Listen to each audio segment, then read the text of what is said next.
اور میں یہاں آپ کے سامنے ایک بات رکھنا چاہتا ہوں، شاید آپ چونکیں بھی پریشان بھی ہو جائیں، لیکن انشاءاللہ وہ پریشانی جلدی رفع بھی ہو جائے گی۔ دیکھیے، ہمارے جو اسلاف ہیں، صحابہ کرام کے بعد ائمہ، یہ ہمارے اسلاف میں چوٹی میں ہیں۔ ان اسلاف میں، ان ائمہ میں دو بنیادی قسمیں ہیں، ایک محدثین اور ایک فقہاء۔ محدثین، ان کا کام کیا تھا؟ قرآن تو اللہ نے خود جمع کر دیا تھا، میں پہلے دن بیان کر چکا ہوں حضور کے سیرہ مبارک میں۔ حضور نے صحابہ کو اسی ترتیب سے قرآن پڑھا دیا اور سینکڑوں صحابہ نے یاد کر لیا۔ پھر جو کمی اگر رہ گئی تھی، کتابی شکل میں حضرت ابو بکر لے آئے۔ پھر اگر اس میں کوئی فرق پڑ رہا تھا پڑھنے کے انداز میں، تو ایک کتابت کے اوپر جمع کر دیا حضرت عثمان نے۔ بات ختم ہو گئی خلافت راشدہ میں۔ قرآن کا معاملہ تو محفوظیت کی آخری درجے کو پہنچ گیا۔ اب اصل مرحلہ کیا تھا؟ حضور کے اقوال مبارک کو جمع کرنا، ان کو بھی تو سمیٹنا ہے نا۔ صحابہ ہیں، منتشر ہو گئے ہیں، کوئی صحابی کوفے چلے گئے، کوئی صحابی دمشق چلے گئے، کوئی کہیں چلے گئے، کوئی کہیں چلے گئے۔ میزبان رسول جو ہے وہ دفن ہے قسطنطنیہ کی فصیل کے باہر، حضرت ابو ایوب انصاری رضی اللہ تعالی عنہ۔ اب ان سب کے پاس، کسی کے پاس اتنی احادیث، کسی کے پاس اتنی احادیث، ان کو جمع کرنے کا کام، پھر چھان پھٹک کرنے کا کام، پھر مرتب کرنے کا کام، یہ کس نے کیا؟ محدثین کرام نے۔ بہت بڑے محسن ہیں اس امت کے محدثین کرام، پوری زندگیاں کھپائیں۔ ایسا بھی ہوا ہے، ایک صحابی مدینے سے چلتے ہیں، ایک محدث مدینے سے چلتے ہیں، انہیں معلوم ہوتا ہے کہ ایک صحابی دمشق میں ہے، ایک حدیث وہ بیان کرتے ہیں، ذرا باریک بات ہے، سمجھ لیجئے گا۔ ان کو وہ حدیث معلوم تھی، لیکن وہ حدیث 3 راویوں کے راستے سے آ رہی تھی۔ ان کے پاس جو حدیث تھی وہ 2 راویوں کے حوالے سے تھی۔ اب وہ جاتے ہیں اور وہ بیت المقدس کا اور وہ دمشق کا سفر کرتے ہیں صرف اس حدیث کو سننے کے لیے، سواری سے اترتے بھی نہیں۔ میں نے سنا ہے آپ حضور کی یہ حدیث بیان کرتے ہیں، جی ہاں، ذرا مجھے سنا دیجئے۔ سنا دیا، ویسے ہی اپنے اونٹ کی جو ہے گردن موڑ لی کہ واپس، بھائی اترو، ٹھہرو، قیام کرو۔ نہیں، میں صرف ایک حدیث رسول تم سے سننے کے لیے آیا تھا، میں اپنے اس سفر میں کوئی اور مقصد جمع نہیں کرنا چاہتا۔ یہ کام کیا محدثین نے۔ بہرحال میں اس وقت جمع و تدوین حدیث کے موضوع پر میری گفتگو نہیں ہے، لیکن چونکہ ہمارے اس جدید دور کے فتنوں میں ایک فتنہ ہے انکار حدیث کا۔ لوگ سمجھتے ہیں جیسے کہ ڈرائنگ رومز میں بیٹھے ہوئے آرام سے کتابیں پڑھتے ہیں، شاید ایسے ہی محدثین کا کام تھا۔ انہوں نے جس طرح زندگیاں لگائی ہیں اور جس طریقے سے حدیث کو جمع کرنے کے لیے مشقتیں جھیلی ہیں، اس کا آج ہم تصور نہیں کر سکتے۔ اچھا، وہ تو محدثین کرام ہیں، ان میں بھی اب ایک کا نام نوٹ کر لیجئے، چوٹی پہ کون ہے؟ امام بخاری، امام مسلم، امام ترمذی، امام احمد ابن حنبل، امام ابن ماجہ، امام ابو داؤد، سب ہیں، لیکن چوٹی پر رئیس المحدثین کون ہے؟ امام بخاری۔ اچھا، اب تیسرا طبقہ ہے ہمارے ہاں، دوسرا، وہ ہے فقہاء۔ قرآن بھی جمع ہو گیا، حدیث بھی آ گئی، اب اس سے احکام نکالنے بھی تو ہے نا، استدلال کرنا ہے، حدیثوں کو جوڑنا ہے، قرآن کے ساتھ ان کا ربط تلاش کرنا ہے، اور پھر کوئی حکم تلاش کرنا ہے، اجتہاد کرنا ہے۔ یہ کام جنہوں نے کیا انہیں ہم کیا کہتے ہیں؟ فقہاء کرام۔ اور ان میں بہرحال جو لوگ یہاں جمع ہیں، مجھے یقین ہے کہ وہ اس بات کو تسلیم کرتے ہوں گے کہ ان میں چوٹی پر ہیں امام ابو حنیفہ رحمۃ اللہ علیہ، امام اعظم۔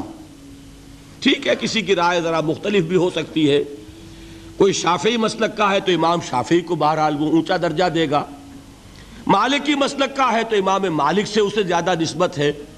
لیکن واقعہ یہ ہے پوری دنیا نے تسلیم کیا ہے کہ قانون کا جتنا سینس امام ابو حنیفہ کو ہے، قانون ایک علیحدہ شے ہے، اخلاقیات علیحدہ چیز ہیں، ایک شے کا اخلاقی تقاضا کچھ اور ہے، قانونی تقاضا کچھ اور ہے۔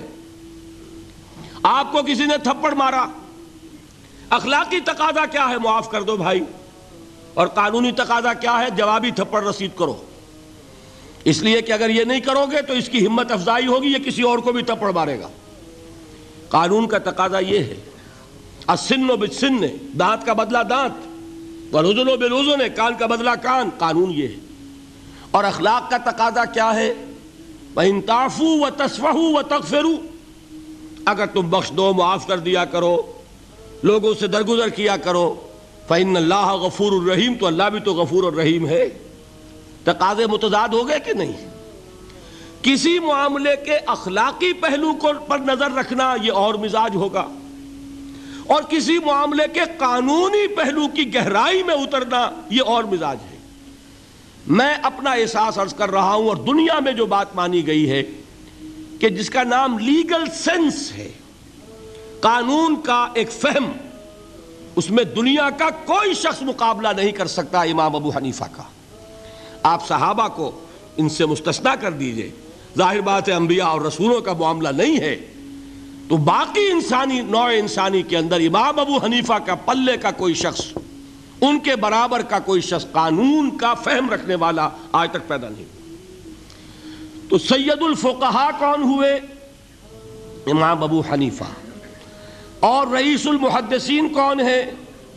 امام بخاری۔ یہ ساری جو میں نے اس وقت آپ کو تمہید بیان کی، وہ اس مسئلے کے لیے پریشان کن مسئلہ یہ ہے کہ امام ابو حنیفہ کی طرف یہ بات منسوب ہے کہ وہ یہ فرماتے ہیں الایمان قول، ایمان نام ہے صرف قول کا، عمل اس میں زیر بحث نہیں آتا۔ ولا یزید ولا ینقص، وہ ایمان نہ گھٹتا ہے نہ بڑھتا ہے۔ ایک سٹیٹمنٹ سمجھ میں آ گیا نا؟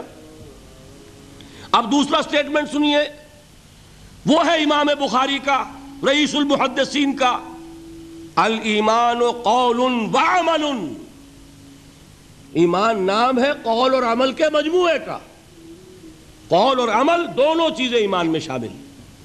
وَيَزِيدُ وَيَنْقُصُ، وہ گھٹتا بھی ہے بڑھتا بھی ہے۔ ایک مسلمان کو پریشان ہو جانا چاہیے کہ نہیں؟ ایمان جیسی بنیادی بات، سارا قصر تو یہیں سے تعمیر ہونا ہے، جڑ بنیاد ایمان ہے۔ ایمان کے بارے میں کوئی 14ویں صدی کے 15ویں صدی ہجری کے کوئی علماء ہوں، بڑے سے بڑے ہوں، ان کا اختلاف ہو جائے تو تشویش نہیں ہوگی۔ یہ کن کے درمیان اختلاف ہو رہا ہے؟ رئیس المحدثین امام بخاری اور سید الفقہاء امام ابو حنیفہ۔ اور کتنا بنیادی اختلاف، بظاہر متضاد باتیں، بظاہر کہہ رہا ہوں میں نے کہا تھا مجھے پہلے آپ کو پریشان کرنا ہے، پھر تاکہ آپ کی سمجھ میں بات آئے یہ پریشانی رفع کیسے ہوتی ہے، اسی سے علم میں اضافہ ہوتا ہے۔ بات جو ہے وہ گہرائی کے ساتھ سمجھ میں آتی ہے کہ مسئلہ پہلے سامنے ہو۔ مسئلے کی اہمیت سامنے نہیں ہوگی تو آپ توجہ اتنی نہیں کریں گے۔ تو دیکھیے تضاد کتنا ہے، بعد المشرقین جسے کہتے ہیں ہم اپنے محاورے میں، کہ ایک مشرق کی بات ہے تو دوسری مغرب کی ہے۔ الایمان قول، نہیں، الایمان قول وعمل، تضاد ہے نا۔ لا یزید ولا ینقص، نہیں، یزید وینقص، تو یہ تو معلوم ہوتا ہے کہ بہت زبردست اختلاف ہے جو حل نہیں ہو سکے گا۔ اللہ تعالیٰ کا شکر ادا کرتا ہوں، اس نے اس کا حل سمجھایا۔ اور کیسا سمجھایا؟ میں پورے انشراح صدر کے ساتھ کہہ رہا ہوں، اس میں کوئی تصنع نہیں، کوئی تکلف نہیں۔ میرے نزدیک دونوں باتیں 100% درست ہیں۔ یہ نہیں کہ 50% یہ درست 50% وہ درست، نہیں، یہ بھی 100% درست، یہ بھی 100% درست۔ فرق کیا ہے؟ محل مختلف ہے۔ امام ابو حنیفہ قانونی ایمان کی بات کر رہے ہیں اور امام بخاری حقیقی ایمان کی بات کر رہے ہیں۔ قانونی ایمان کے اعتبار سے 100% درست ہے یہ بات کہ وہ صرف قول ہے، عمل نہیں، زیر بحث آئے گا۔ ایک شخص نماز نہیں پڑھتا کافر نہیں ہے، نماز کا منکر ہو جائے کافر، زکوٰۃ نہیں دیتا فاسق ہے، فاجر ہے، کافر نہیں ہے، زکوٰۃ کہہ دے کہ ہے ہی نہیں دین میں، کافر۔ فرشتہ کس نے دیکھا، کیا پتا کیسا ہوتا ہے؟ حضور نے بھی اصل فرشتہ اپنی اصل ملکی شکل میں صرف 2 دفعہ دیکھا ہے، ورنہ تو انسانی شکل میں آتا تھا یا نظر ہی نہیں آتا تھا۔ 2 باتیں تھیں، وہی ہو جاتی تھی، نظر کوئی نہیں آتا تھا، یا انسانی شکل میں نظر آیا۔ اصل ملکی شکل میں حضرت جبرائیل کو 2 مرتبہ دیکھا۔ وَلَقَدْ رَآهُ بِالْأُفُقِ الْمُبِينِ وَلَقَدْ رَآهُ نَزْلَةً أُخْرَى عِنْدَ سِدْرَةِ الْمُنْتَهَى، ایک مرتبہ افق مبین پر دیکھا، ایک مرتبہ سدرۃ المنتہا کے پاس جبرائیل اپنی اصل شکل میں ظاہر ہوئے۔ اب ظاہر بات ہے ہم نے تو نہیں دیکھا نا، لیکن ہم مانتے ہیں جبرائیل کو، مانتے ہیں فرشتوں کو، نہیں مانیں گے کافر ہو جائیں گے۔ تو معلوم ہوا کہ قانونی ایمان جس پر دار و مدار ہے کفر اور اسلام کا، اس کا کل دار و مدار صرف قول پر ہے، ماننے پر ہے، اقرار باللسان پر ہے۔ یہ بات آپ نے سنی ہوگی، امام ابو حنیفہ کا قول ہے 100% درست کہ گناہ کبیرہ سے بھی انسان کافر نہیں ہوتا۔ کبیرہ گناہ ہے، شراب پی ہے، کافر نہیں ہے، حد لگا دو۔ حضرت عمر نے اپنے بیٹے پر حد جاری کی، ایک مرتبہ مصر میں حد جاری ہو چکی تھی، لیکن حضرت عمر کو احساس ہوا کہ وہاں شاید رعایت کی گئی ہوگی خلیفہ کے بیٹے پر حد جاری کرنے میں، لہذا پھر بلایا اپنے پاس اور دوبارہ حد جاری کی۔ حد جاری کرو لیکن کافر نہیں ہوگا۔ اگر کسی سے زنا ہو گیا ہے، میں آپ کو واقعہ سنا چکا، غامدی خاتون، حد جاری ہو جائے گی، لیکن یہ کہ اس کو کافر نہیں کہہ سکتے۔ کافر کیا کہیں گے؟ میں تو سنا چکا آپ کو کہ ذرا کسی نے کہہ دیا بے حیا عورت تھی تو حضور نے کیسی ڈانٹ پلائی ہے، کتنا اس کا رتبہ بیان کیا ہے۔ اس نے تو وہ توبہ کی ہے کہ مگر مدینہ کی پوری آبادی پر اس کو تقسیم کر دیا جائے تو سب کی نجات کے لیے کافی ہو جائے۔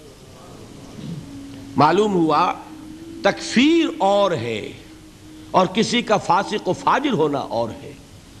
اس میں حد فاصل انسان کا اقرار ہے۔